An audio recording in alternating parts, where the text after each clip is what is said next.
चर्चा इथे होणं अपेक्षित नाहीये. आपल्याला बोला, आपण पॉइंट ऑफ प्रोसिजर सांगितलं म्हणून आपल्याला मी मांडायला दिलं. तथापि हा हक्कभंग प्रस्ताव हक्कभंग समितीकडे गेलाय.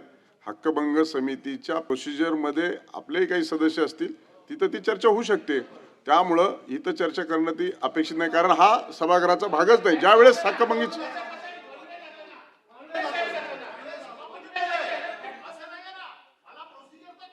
म्हणून मी सांगितलं ना प्रोसिजर.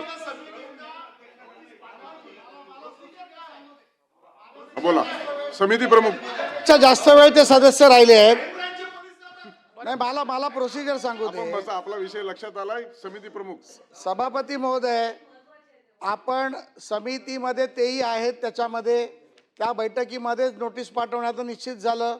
आम्ही नोटीस पाठवल्यानंतर जो आमच्याकडे रेकॉर्डवर ॲड्रेस होता त्या ॲड्रेसवरती कोणी राहत नाही अशा प्रकारचं उत्तर आलं.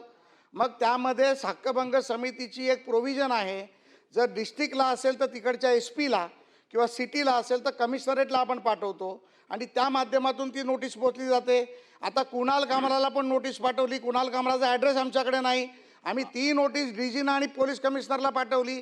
पण ज्या सुषमा अंधारेबद्दल अनिल परब साहेबांना थोडा पुळका आला आहे, त्या मॅडमनी स्वतः कैलासवासी शिवसेना प्रमुख बाळासाहेबांचा देखील अपमान केला होता. त्या मॅडमनी सन्माननीय माजी मुख्यमंत्री उद्धव ठाकरेंचा देखील अपमान केला होता.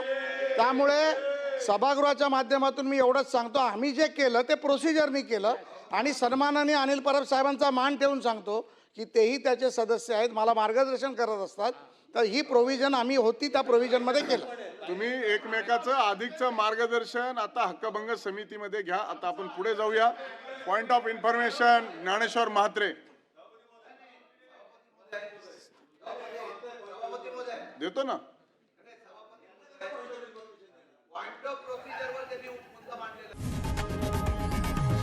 लोकशाही मराठी ऐका, पहा, जागरूक रहा.